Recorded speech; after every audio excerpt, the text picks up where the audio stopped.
병의 99%는 나쁜 생활 습관에서 시작된다. 특별한 질병이 없는데도 왜 여기저기가 아프고 불편한 걸까? 나이 들면 몸이 예전 같지 않은 게 당연한 걸까? 결론부터 말하자면 그렇지 않다. 당신이 이유 없이 아프고 피곤한 것은 잘못된 생활 습관 때문이다. 이번 영상에서는 우리 몸에 만성염증이 생기는 이유, 돈 안 들이고 염증 수치를 낮출 수 있는 방법, 아픈 몸을 건강하게 되돌릴 수 있는 생활 습관들에 대해 알려드릴 텐데요. 집에서도 돈 안 들이고 할 수 있고 전혀 어렵지 않으니 걱정하지 않으셔도 됩니다. 누구나 쉽게 이해하실 수 있도록 핵심만 정리해 드리겠습니다. 지금 시작합니다. 책 의사의 반란부터 같이 보시죠. 염증은 왜 생기는 걸까? 흔히들 신체의 한 부분에 통증과 함께 이상 소견이 나타나면 염증 반응이 생겼다고 이야기하곤 한다. 그런데 염증이 무엇이냐고 물어보면 대답할 사람이 별로 없다. 그냥 고름이 나오는 것 아니냐고 대답할 뿐이다. 여기서 고름이 나오는 염증 반응은 감염에 의해 생기는 염증이다. 한마디로 외부에서 들어온 이물질과 싸운 면역세포들의 시체가 고름이 된다고 생각하면 된다. 사실 우리 몸에서는 머리끝에서 발끝까지 염증이 생길 수 있다는 사실 알고 있는가? 눈에 생기는 결막염, 코에 생기는 비염, 귀에 생기는 중이염, 식도에 생기는 역류성, 식도염 등 우리 몸 곳곳에서는 염증이 생길 수 있다. 염증이 생겼을 때는 통증을 동반하게 된다. 그리고 여기서의 통증은 바로 혈액순환과 관련이 있다. 염증이란 손상된 조직을 회복하기 위해 혈류를 늘리는 반응이기 때문이다. 하지만 이렇게 염증이 분명 우리 몸에 꼭 필요하고 살기 위해 거쳐야 하는 과정임에도 염증이 생기면 불편한 증상 때문에 대부분 약부터 찾게 된다. 약국에서, 병원에서 처방받아 먹는 약들은 어떤 원리로 염증 반응을 완화시킬까? 바로 앞서 말씀드린 혈관이 확장되어 혈류를 증가시키려는 반응을 억제하는 원리다. 혈관을 수축하게 함으로써 통증을 줄이는 약들인 것이다.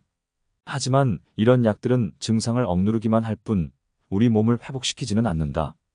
회복되지 못한 상태로 남아있다가 약 기운이 떨어지면 다시 혈류를 증가시키려 하고 그러면 다시 통증이 생기고 그 때문에 한 알 먹었던 진통제가 시간이 흐르면서 두 알이 되고 네 알이 되는 것이다. 또 네 알의 약이 통증을 완전히 없애주고 재발하지 않게 해주면 좋겠는데 실상은 그렇게 약을 먹어도 또다시 생기는 통증으로 괴로워하는 사람들이 많은 것을 볼 수 있다. 그렇다면 도대체 어떻게 해야 염증 수치를 낮출 수 있을까? 돈 안 들이고도 효과적으로 만성 염증을 없앨 수 있는 방법은 없을까? 가장 중요한 건 바로 생활 습관부터 차차 개선해 나가는 것이다. 여기서 책 짠맛의 힘을 잠깐 들여다보도록 하자. 첫 번째로 우리는 소금을 통해 염증을 다스릴 수 있다. 최근 소금이 염증을 제어한다는 사실을 밝힌 흥미로운 연구 결과가 나왔다. 미국과 독일 공동 연구진이 기고한 논문을 보면 소금이 인체에 침입한 세균을 물리치는 면역력을 기르는데 기여한다는 내용이 나온다. 소금 섭취가 인체에 미치는 영향을 실험하던 도중 상처가 난 피부에 고농도의 소금이 축적된다는 것을 발견한 것이다. 사실 소금물에서 살아남을 수 있는 세균은 없다. 바닷가에서 놀 때는 조개 껍질이나 바위에 상처가 나도 덧나지 않고 잘 아물었던 것도 옛날 할머니들이 상처난 아이에게 된장을 발라주었던 것도 모두 소금기 때문이다. 동서양을 막론하고 전염병, 역병이 돌면 소금으로 막았다. 다치거나 찢어지고 베었을 때 소금을 먹거나 뿌리면 빨리 아문다. 잇몸이나 치아의 염증으로 통증이 심할 때도 소금이 도움이 된다. 여드름이나 종기, 뾰루지, 농, 아토피, 류머티즘, 간염, 결막염 등 모든 염증에는 소금이 필요하다. 간이 안 된 음식은 빨리 상하는데 간간하게 절여놓으면 잘 썩지 않듯 사람의 몸도 싱거우면 염증에 시달린다. 그래서 자주 염증에 시달리는 사람은 질 좋은 소금을 구해 평소에도 꾸준히 먹는 것이 좋다. 된장국이나 미역국, 콩나물국 등에 소금이나 조선 간장을 타서 뜨겁게 먹고 땀을 내줘도 좋다. 물과 소금을 충분히 보충해주고 몸을 따뜻하게 해주면 염증이 더는 진행되지 않아서 회복이 빠르다. 그렇지 못할 경우 콧물, 코막힘, 가래 같은 증상이 심해져 기관지염, 중이염, 폐렴 등으로 진행될 수 있다. 몸을 따뜻하게 해서 땀을 내고 수분을 보충할 때도 맹물보다 간간한 소금물을 마시면 탈수를 예방할 수 있다. 여기 당뇨병 진단을 받았던 60대 중반 J씨의 사례를 같이 들어보자. 60대 중반 J씨는 당뇨 진단을 받고 나서 꾸준히 건강관리를 해오고 있었다. 식이요법과 규칙적인 운동으로 혈당 관리를 해왔는데 언제부턴가 약을 써도 혈당이 조절되지 않아서 고민 중이었다. 온몸에 부기가 있었고 잠을 자도 개운하지가 않았다. 밤에 한두 번은 소변 때문에 잠이 깨는 야간뇨가 있었는데 이때의 요실금 증상, 어지럼증, 손발 저림, 머리 수치, 가늘어지고 수치 없는 것 모두 전형적인 소금 부족 증상이다. 소금의 중요성을 알고 나서는 그동안 해왔던 채식 위주의 저염식 식이요법이 자신에게 맞지 않는다는 것을 알게 되었다. 전에는 건강을 생각해 외식은 거의 하지 않았고 음식을 할 때도 재료 본연의 맛을 살리기 위해 나물이나 국 등에도 간을 거의 하지 않았다. 그런데다 반찬은 채식 위주로 먹다 보니 염분이 많이 부족했던 것이다. 노폐물과 수분을 배출하는 힘이 약해 있어서인지 음료수나 물을 많이 마시지 않는데도 늘 부기가 있었다고 한다. 이런 경우는 신장의 기능이 약해져 생기는 당뇨다. 혈당 수치를 맞추기보다 뿌리인 신장을 튼튼하게 하기로 했다. 혈당 조절이 안 되는 이유도 신장의 힘이 약해져 있었기 때문이다. 신장의 힘부터 키워놓으면 혈당 조절은 저절로 된다는 것을 이해한 뒤 물과 염분 섭취를 하기로 했다. 억지로 싱겁게 먹다가 입맛에 맞춰 간을 해서 먹으니 맛도 좋고 소화도 잘 되어 속이 편해졌다. 식사 외에 하루 2번 정도 소금차를 마셔 몸을 따뜻하게 하고 부족한 염분과 수분을 보충해 주었다. 그 후로는 혈당 수치를 잴 때마다 본인도 깜짝 놀랄 만큼 혈당 조절이 잘 되었다. 잡곡으로 기본 영양을 잘하고 있었으며 걷기, 취미 활동 등 건강한 생활 습관을 가지고 있어 여기에 소금이 더해지니 효과가 빨리 나타났다. 밤에 일어나 화장실 가는 일이 없어지고 요실금과 어지럼증도 사라졌다. 부기가 빠지자 몸도 가벼워졌다. 그런데 건강하게 살려면 소금을 얼마나 어떻게 먹어야 하는 걸까? 일단 소금과 물의 균형을 맞춰줘야 한다. 물은 우리 몸의 70%를 차지하며 온갖 소화액과 호르몬, 진액을 만들어낼 뿐 아니라 혈액의 원료, 체액의 주성분이 된다. 하지만 이렇게 중요한 물이라도 물만 많이 마시면 위험해진다. 아니, 억지로 마시려고 해도 목구멍으로 잘 넘어가지 않는다.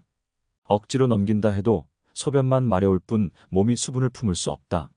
물이 먹히지 않는데 의식적으로 많이 마시려고 애쓰는 사람이 많다. 세계보건기구의 물 권장량은 1.5리터고 소금 권장량은 5g이다. 우리 몸의 혈중 염도인 0.9%를 기준으로 두고 단순 비교를 해도 농도가 전혀 맞지 않는다.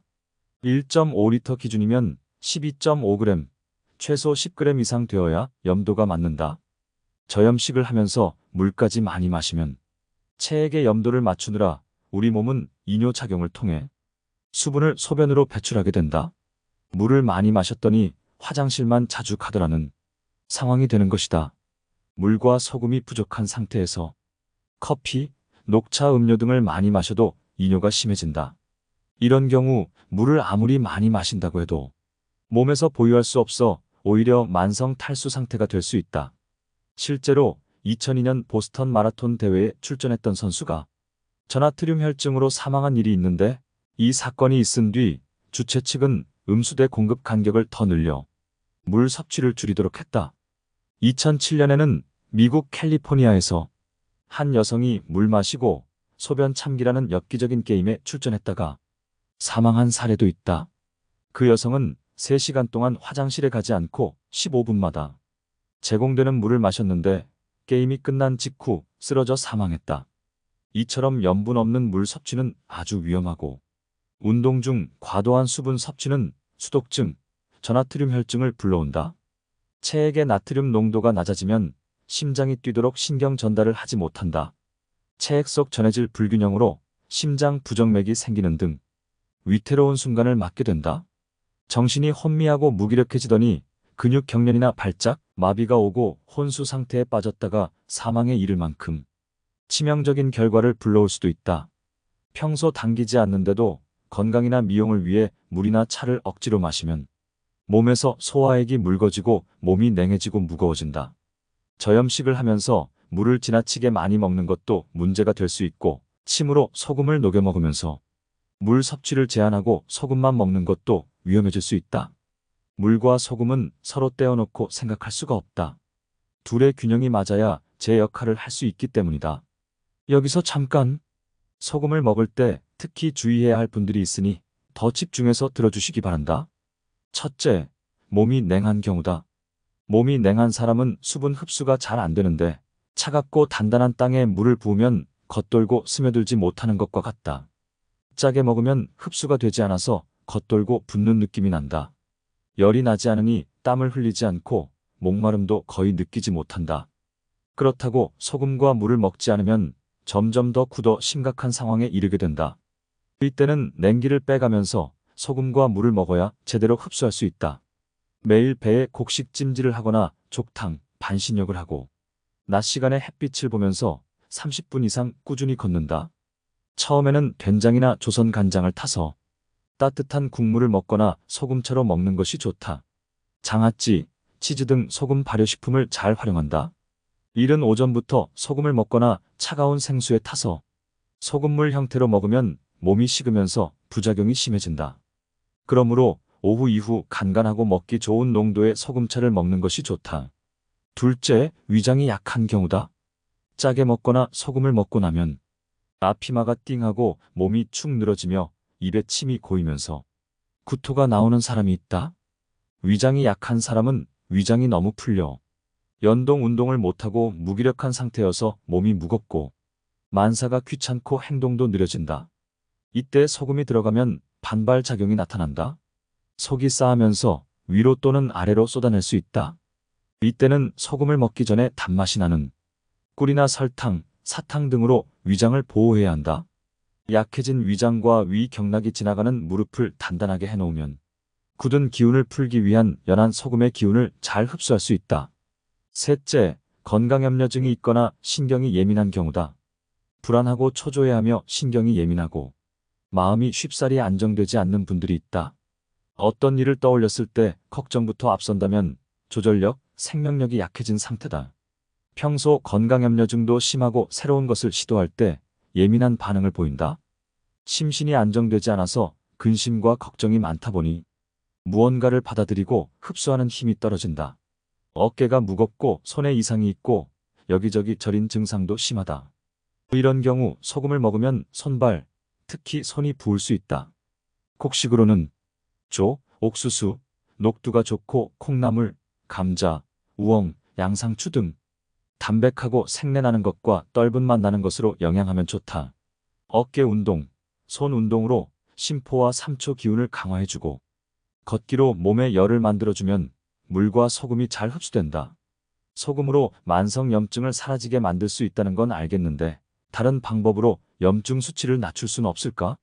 걷기나 등산도 물론 좋지만 오늘은 운동하기 힘들거나 운동할 시간이 없는 분들을 위해 몇 가지 사실을 알려드리겠다. 책 의사의 반란 저자인 신우섭 원장이 가장 많이 받는 질문 중 하나가 운동에 대한 것이라고 한다. 바로 어느 정도 운동해야 좋은지 묻는 것이다. 그러나 진료실을 찾는 분들은 운동을 안 해서라기보다는 잘못된 식생활을 하고 있기 때문에 질병이 생긴 사람들이 대부분이다. 잘못된 식생활을 하다 보니 혈액순환을 시킬 힘도 없어 가까스로 걸어 다니는데 무슨 힘으로 운동까지 할 수 있을까? 힘이 없으니 힘을 만들기 위해 헬스장에라도 다니고 싶은 마음이야 충분히 이해되지만 입맛을 바꾸지 않고 계속 그런 상태로 운동을 시작하겠다고 헬스장에 가서 등록하고 나면 10중 8구 3, 4일 만에 그만두게 된다. 또 어떤 분들은 운동을 통해 살을 뺐다고 말한다. 물론 운동을 통해 체중 조절을 할 수 있다. 그런데 이런 분들의 경우 체중이 늘어난 것이 운동을 안 했기 때문만은 아닐 것이다. 바로 먹는 습관이 잘못되어 생긴 현상임에도 불구하고 운동하면 체중 조절도 되고 건강해질 것이라고 믿는 것이다. 특히 젊었을 때 운동을 즐겨 했거나 운동선수였던 분들에게서 많이 나타나는 현상이다. 하지만 실상은 어떻던가? 운동을 평생 업으로 삼고 살았던 운동선수들이 건강한 노후를 보낼 확률은 적다.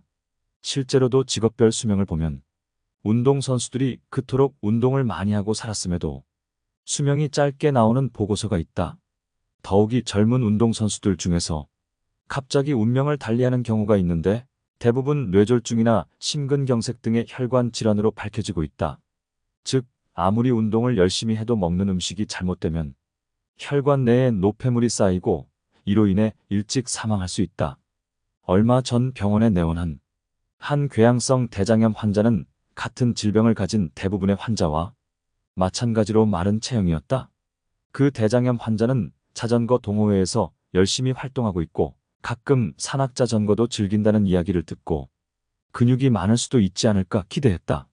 하지만 체성분을 분석한 결과 그 마른 몸에서 역시 지방이 더 많은 비중을 차지하고 있었다. 알고 보니 그분은 초콜릿과 사탕, 음료수를 틈틈이 섭취하고 있었는데 결국 이런 식습관이 근육보다는 체지방을 만들어내면서 장을 망가뜨려 몸의 균형을 깨뜨렸던 것이다. 우리 몸은 일상생활에서도 항상 근육을 움직이기 때문에 특별히 많은 운동을 하지 않아도 근력을 유지해 나갈 수 있다. 몸에 무리가 올 정도로 과격하게 또한 끊임없이 운동해서 건강을 유지하려는 노력은 나이가 들면서 한계에 부딪힌다. 이런 경우는 당뇨 환자들을 보면 알 수 있다. 당뇨 환자들의 경우 먹고 싶은 것을 마음껏 먹고 운동으로 혈당을 조절하면 된다고 생각하는 분들이 있다. 하지만 이런 방법을 써보아도 점차 시간이 지나면서 당 수치를 조절하는 일이 어려워 약의 용량이 늘어나고 하루에 한 번 먹던 약을 아침 저녁으로 먹어야 하는 경우가 너무도 흔하다. 나중에는 인슐린을 주사해야 하는 상황에 이르기도 한다. 그리고 운동이 건강을 유지하는 근본적인 해결 방법이 될 수 없는 이유는 우리가 50대에 할 수 있는 운동의 강도와 시간을 70대나 80대에도 똑같이 할 수 없기 때문이다. 나이 들면서 젊었을 때와 동일한 양의 운동을 한다는 것은 거의 불가능하다. 그리고 어쩌다 불시에 다치거나 다른 질병으로 운동을 못하는 상황이 되면 당뇨 환자의 경우 당 수치가 급격히 올라 어쩌지 못하는 경우를 보게 된다. 따라서 운동보다 건강을 위해 먼저 해결해야 할 일은 바로 먹는 것, 즉 입맛을 올바른 방향으로 길들이는 것이 중요하다.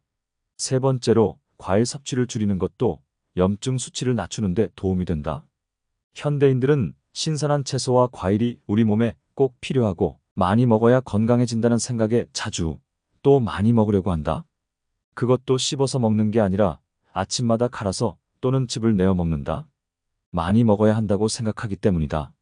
그러나 이렇게 먹는 과일은 되레 우리 몸에 해가 될 수 있다. 우리가 필요로 하는 에너지를 곡식으로부터 섭취하는 것은 몸에 무리가 없지만 과일은 부드럽고 달콤하여 빨리 체내에 흡수되어 그만큼 빨리 혈당을 높였다가 빨리 떨어뜨리는 단점이 있다. 과일에는 과당이라는 당분이 존재하는데 이것이 장에 무리를 주는 경우가 많다. 장 누수 증후군의 원인이 되는 것이다. 실례로 대장의 염증성 질환인 궤양성 대장염 환자들은 과일을 먹으면 바로 혈변이 나오고 설사를 하는 경우가 많다. 정상적인 장을 가진 사람들도 과일을 많이 먹으면 변이 풀리고 묽어지는 것이다. 견과류와 과일 위주로 식사를 했다가 췌장에 무리가 와서 병원 신세를 지는 경우도 많다고 하니 인간에게 과일은 결코 주식이 될 수 없음을 반드시 기억해 두길 바란다. 지금까지의 글은 책 의사의 반란과 백년 면역력을 키우는 짠맛의 힘에서 가져왔는데요. 요새 주변을 보면 원인 모를 만성염증과 질환으로 고생하시는 분들이 참 많습니다. 사실 이렇게 오늘 구독자 여러분께 만성염증에 대해 말씀드리고 책을 소개하게 된 건 저희 어머니 영향이 큰데요. 어머니께서 몇 주 전 건강검진을 받으셨는데 염증 수치가 상당히 높게 나오셨더라고요. 평소에 항상 피곤해하시고 몸이 부어 있으셨는데 이 증상들의 원인이 만성염증 때문인 걸 제가 뒤늦게 알게 된 거죠. 나이 들면 안 아픈 구석이 없다고 항상 말씀하셨는데 정말 건강검진 결과를 보니 어머니를 볼 때마다 가슴이 참 아팠습니다. 그래서 저희 구독자분들 생각도 많이 나서 이렇게 만성염증 책을 소개드리게 되었네요. 시간 관계상 책의 내용을 전부 소개해드리진 못했는데요. 오늘 소개드린 의사의 반란과 짠맛의 힘책 내용들이 저도 직접 읽어보니 너무 좋더라고요. 여러분도 한번 종이책으로 구매해 읽어보시는 것도 나쁘지 않을 것 같습니다. 병의 99%는 나쁜 생활 습관에서 시작된다. 특별한 질병이 없는데도 왜 여기저기가 아프고 불편한 걸까? 나이 들면 몸이 예전 같지 않은 게 당연한 걸까? 결론부터 말하자면 그렇지 않다. 당신이 이유 없이 아프고 피곤한 것은 잘못된 생활 습관 때문이다. 이번 영상에서는 우리 몸에 만성염증이 생기는 이유, 돈 안 들이고 염증 수치를 낮출 수 있는 방법, 아픈 몸을 건강하게 되돌릴 수 있는 생활 습관들에 대해 알려드릴 텐데요. 집에서도 돈 안 들이고 할 수 있고 전혀 어렵지 않으니 걱정하지 않으셔도 됩니다. 누구나 쉽게 이해하실 수 있도록 핵심만 정리해 드리겠습니다. 지금 시작합니다. 책 의사의 반란부터 같이 보시죠. 염증은 왜 생기는 걸까? 흔히들 신체의 한 부분에 통증과 함께 이상 소견이 나타나면 염증 반응이 생겼다고 이야기하곤 한다. 그런데 염증이 무엇이냐고 물어보면 대답할 사람이 별로 없다. 그냥 고름이 나오는 것 아니냐고 대답할 뿐이다. 여기서 고름이 나오는 염증 반응은 감염에 의해 생기는 염증이다. 한마디로 외부에서 들어온 이물질과 싸운 면역세포들의 시체가 고름이 된다고 생각하면 된다. 사실 우리 몸에서는 머리끝에서 발끝까지 염증이 생길 수 있다는 사실 알고 있는가? 눈에 생기는 결막염, 코에 생기는 비염, 귀에 생기는 중이염, 식도에 생기는 역류성, 식도염 등 우리 몸 곳곳에서는 염증이 생길 수 있다. 염증이 생겼을 때는 통증을 동반하게 된다. 그리고 여기서의 통증은 바로 혈액순환과 관련이 있다. 염증이란 손상된 조직을 회복하기 위해 혈류를 늘리는 반응이기 때문이다. 하지만 이렇게 염증이 분명 우리 몸에 꼭 필요하고 살기 위해 거쳐야 하는 과정임에도 염증이 생기면 불편한 증상 때문에 대부분 약부터 찾게 된다. 약국에서 병원에서 처방받아 먹는 약들은 어떤 원리로 염증 반응을 완화시킬까? 바로 앞서 말씀드린 혈관이 확장되어 혈류를 증가시키려는 반응을 억제하는 원리다. 혈관을 수축하게 함으로써 통증을 줄이는 약들인 것이다. 하지만 이런 약들은 증상을 억누르기만 할 뿐 우리 몸을 회복시키지는 않는다. 회복되지 못한 상태로 남아있다가 약 기운이 떨어지면 다시 혈류를 증가시키려 하고 그러면 다시 통증이 생기고 그 때문에 한 알 먹었던 진통제가 시간이 흐르면서 두 알이 되고 네 알이 되는 것이다. 또 네 알의 약이 통증을 완전히 없애주고 재발하지 않게 해주면 좋겠는데 실상은 그렇게 약을 먹어도 또다시 생기는 통증으로 괴로워하는 사람들이 많은 것을 볼 수 있다. 그렇다면 도대체 어떻게 해야 염증 수치를 낮출 수 있을까? 돈 안 들이고도 효과적으로 만성 염증을 없앨 수 있는 방법은 없을까? 가장 중요한 건 바로 생활 습관부터 차차 개선해 나가는 것이다. 여기서 책 짠맛의 힘을 잠깐 들여다보도록 하자. 첫 번째로 우리는 소금을 통해 염증을 다스릴 수 있다. 최근 소금이 염증을 제어한다는 사실을 밝힌 흥미로운 연구 결과가 나왔다. 미국과 독일 공동연구진이 기고한 논문을 보면 소금이 인체에 침입한 세균을 물리치는 면역력을 기르는데 기여한다는 내용이 나온다. 소금 섭취가 인체에 미치는 영향을 실험하던 도중 상처가 난 피부에 고농도의 소금이 축적된다는 것을 발견한 것이다. 사실 소금물에서 살아남을 수 있는 세균은 없다. 바닷가에서 놀 때는 조개껍질이나 바위에 상처가 나도 덧나지 않고 잘 아물었던 것도 옛날 할머니들이 상처난 아이에게 된장을 발라주었던 것도 모두 소금기 때문이다. 동서양을 막론하고 전염병, 역병이 돌면 소금으로 막았다.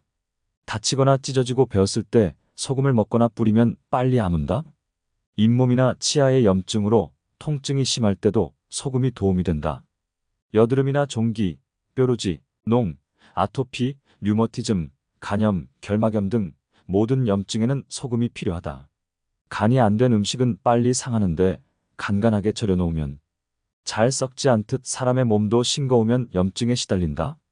그래서 자주 염증에 시달리는 사람은 질 좋은 소금을 구해 평소에도 꾸준히 먹는 것이 좋다. 된장국이나 미역국, 콩나물국 등에 소금이나 조선 간장을 타서 뜨겁게 먹고 땀을 내줘도 좋다. 물과 소금을 충분히 보충해주고 몸을 따뜻하게 해주면 염증이 더는 진행되지 않아서 회복이 빠르다.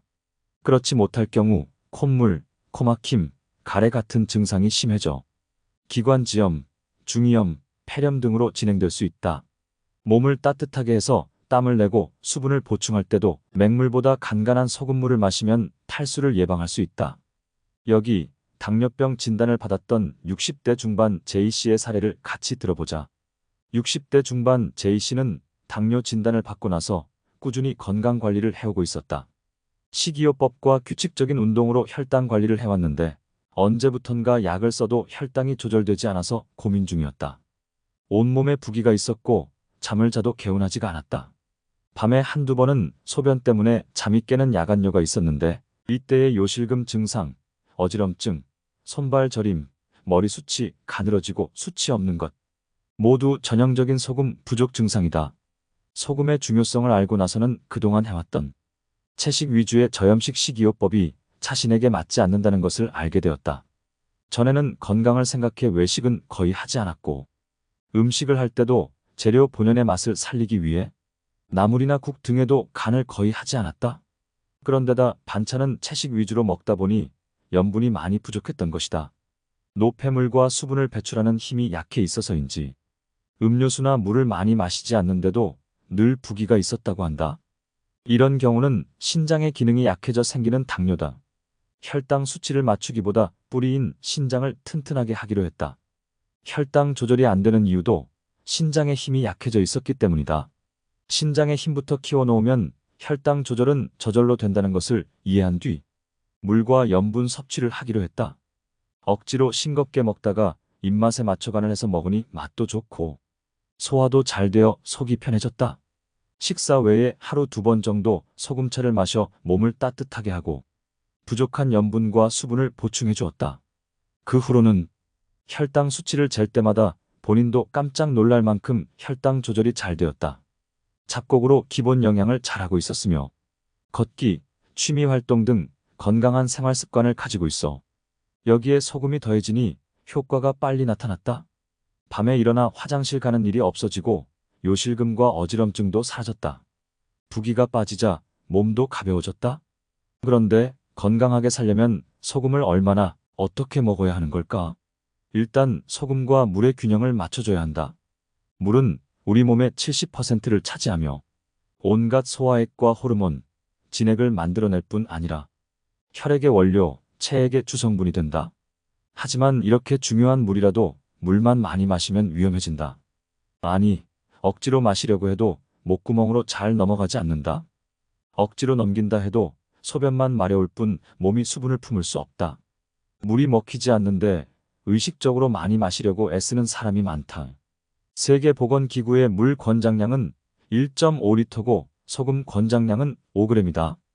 우리 몸의 혈중 염도인 0.9%를 기준으로 두고 단순 비교를 해도 농도가 전혀 맞지 않는다.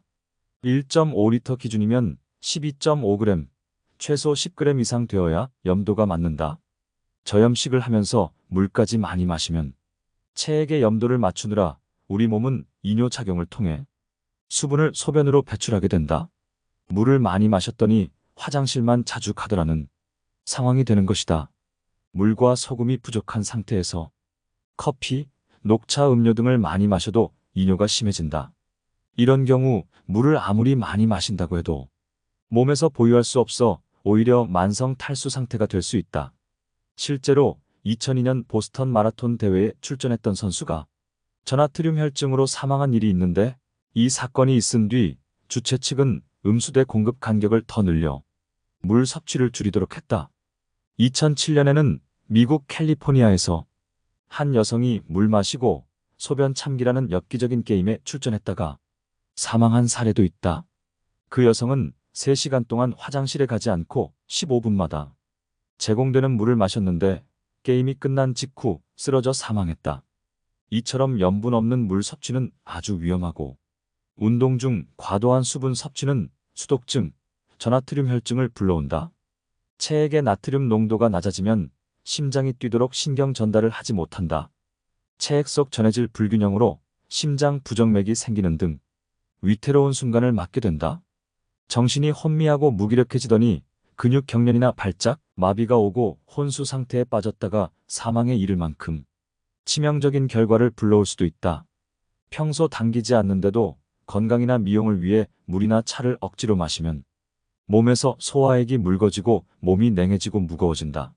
저염식을 하면서 물을 지나치게 많이 먹는 것도 문제가 될 수 있고 침으로 소금을 녹여 먹으면서 물 섭취를 제한하고 소금만 먹는 것도 위험해질 수 있다. 물과 소금은 서로 떼어놓고 생각할 수가 없다. 둘의 균형이 맞아야 제 역할을 할 수 있기 때문이다. 여기서 잠깐, 소금을 먹을 때 특히 주의해야 할 분들이 있으니 지금부터는 더 집중해서 들어주시기 바란다. 첫째, 몸이 냉한 경우다. 몸이 냉한 사람은 수분 흡수가 잘 안 되는데 차갑고 단단한 땅에 물을 부으면 겉돌고 스며들지 못하는 것과 같다. 짜게 먹으면 흡수가 되지 않아서 겉돌고 붓는 느낌이 난다. 열이 나지 않으니 땀을 흘리지 않고 목마름도 거의 느끼지 못한다. 그렇다고 소금과 물을 먹지 않으면 점점 더 굳어 심각한 상황에 이르게 된다. 이때는 냉기를 빼가면서 소금과 물을 먹어야 제대로 흡수할 수 있다. 매일 배에 곡식 찜질을 하거나 족탕, 반신욕을 하고 낮 시간에 햇빛을 보면서 30분 이상 꾸준히 걷는다. 처음에는 된장이나 조선 간장을 타서 따뜻한 국물을 먹거나 소금차로 먹는 것이 좋다. 장아찌, 치즈 등 소금 발효식품을 잘 활용한다. 이른 오전부터 소금을 먹거나 차가운 생수에 타서 소금물 형태로 먹으면 몸이 식으면서 부작용이 심해진다. 그러므로 오후 이후 간간하고 먹기 좋은 농도의 소금차를 먹는 것이 좋다. 둘째, 위장이 약한 경우다. 짜게 먹거나 소금을 먹고 나면 앞이마가 띵하고 몸이 축 늘어지며 입에 침이 고이면서 구토가 나오는 사람이 있다. 위장이 약한 사람은 위장이 너무 풀려 연동 운동을 못하고 무기력한 상태여서 몸이 무겁고 만사가 귀찮고 행동도 느려진다. 이때 소금이 들어가면 반발작용이 나타난다. 속이 싸하면서 위로 또는 아래로 쏟아낼 수 있다. 이때는 소금을 먹기 전에 단맛이 나는 꿀이나 설탕, 사탕 등으로 위장을 보호해야 한다. 약해진 위장과 위 경락이 지나가는 무릎을 단단하게 해놓으면 굳은 기운을 풀기 위한 연한 소금의 기운을 잘 흡수할 수 있다. 셋째, 건강염려증이 있거나 신경이 예민한 경우다. 불안하고 초조해하며 신경이 예민하고 마음이 쉽사리 안정되지 않는 분들이 있다. 어떤 일을 떠올렸을 때 걱정부터 앞선다면 조절력, 생명력이 약해진 상태다. 평소 건강염려증도 심하고 새로운 것을 시도할 때 예민한 반응을 보인다. 심신이 안정되지 않아서 근심과 걱정이 많다 보니 무언가를 받아들이고 흡수하는 힘이 떨어진다. 어깨가 무겁고 손에 이상이 있고 여기저기 저린 증상도 심하다. 이런 경우 소금을 먹으면 손발, 특히 손이 부을 수 있다.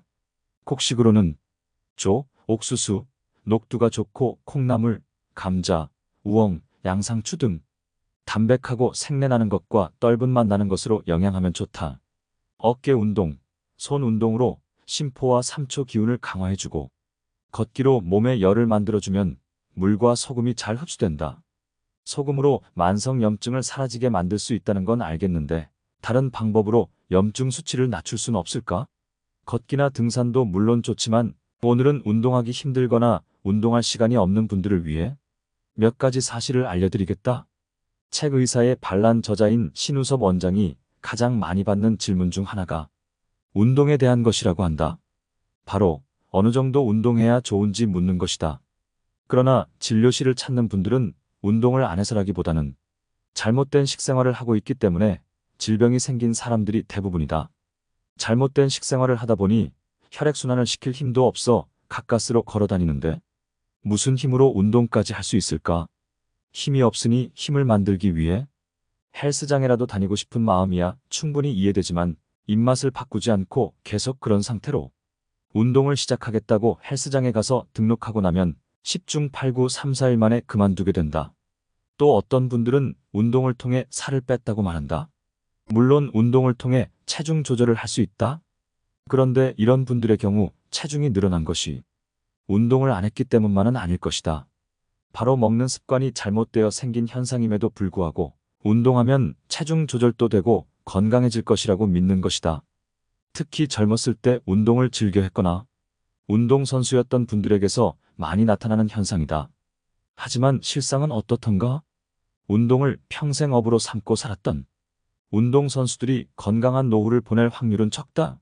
실제로도 직업별 수명을 보면 운동선수들이 그토록 운동을 많이 하고 살았음에도 수명이 짧게 나오는 보고서가 있다.